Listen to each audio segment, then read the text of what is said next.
serait cette fameuse attention, pour le coup. Un truc comme ça.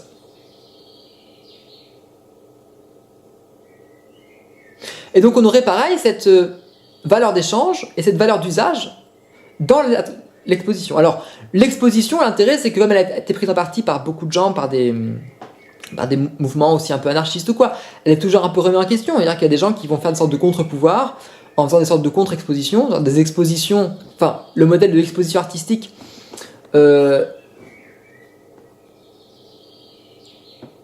lorsqu'il essaie de s'émanciper du marché de l'art est pensé pour montrer des choses que justement on ne voit pas d'habitude, pour l'utiliser comme catalyseur pour montrer d'autres choses que la consommation de masse, la consommation de masse, par réaction bien sûr, mais tant que ça reste un modèle d'exposition, ça ne règle pas le problème, parce que le problème c'est l'exposition elle-même qui concentre l'attention. Le problème c'est tout le rituel commissarial de l'exposition elle-même. Et peut-être qu'il faudrait s'émanciper de ça. Alors j'avais essayé de théoriser la greffe du regard et la mutuelle de spectateurs pour ça, alors je vais pas revenir dessus, mais c'est vrai que... Mais quelque part, donc peut-être que j'en parlerai autrefois, je sais pas, mais ce qui se passe justement quand il y a la grève du contrôle qui est fait par les étudiants, ça rejoint un petit peu ça. C'est une forme de... Enfin, je sais pas d'ailleurs, je sais pas si c'est vraiment ça. Ben, en tout cas, il y a un truc intéressant là, quand ils marquent en grève sur leur copie. C'est un geste que je trouve assez chouette.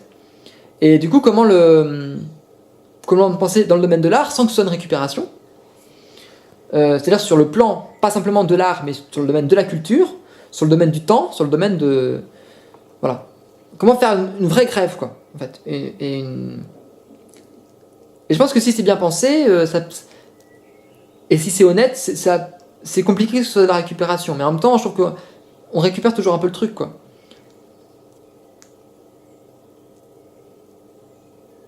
Même là, par exemple, le fait que je me filme, c'est aussi une question. Ça pose des questions déjà. Parce que du coup, je me mets aussi en spectacle. C'est une mise en scène. Peut-être que la voix suffirait. Peut-être qu'il faudrait juste que la voix. Peut-être que la voix serait bien aussi. Peut-être qu'il faudrait que je sois anonyme.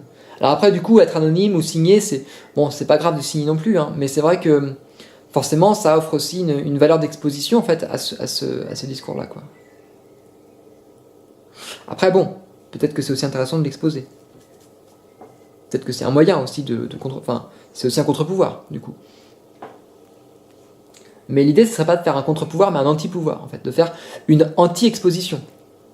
Non pas une contre-exposition, non pas une exposition qui se met contre les autres, mais une manière de destituer le principe même et le rituel même de l'exposition. Pour redonner la valeur d'attention au spectateur. Parce que cette idée-là, c'est quelque part, l'étudiant, il est prolétarisé de son savoir d'étudier, il n'a plus les capacités d'étudier parce que c'est conditionné par le diplôme et enfin, on lui vole ses capacités d'étudier, en fait, on lui vole son travail de savoir parce qu'on va l'investir dans un diplôme et pas dans le savoir lui-même. C'est comme si on avait perdu ce savoir, les moyens d'étudier, en fait, le savoir chercher, le savoir penser, en fait. Mais c'est pareil pour le spectateur qui est, dans le cadre d'une exposition, dans une exposition par rapport à dans une exposition artistique, il y a des mouvements qui ont essayé justement d'échapper à ce truc-là, mais par exemple dans l'exposition à une publicité, le spectateur est captif de son attention. Son attention est capturée par la publicité, et donc il perd le contrôle sur son attention. Le spectateur, la fonction d'un spectateur qui n'est pas émancipé au sens de Rancière, justement, c'est un spectateur qui a perdu ses capacités attentionnelles. C'est un spectateur qui, en fait, est un prolétaire de l'attention. Donc comment redonner les capacités attentionnelles à un spectateur qui en a été privé? Comment se déprolétariser?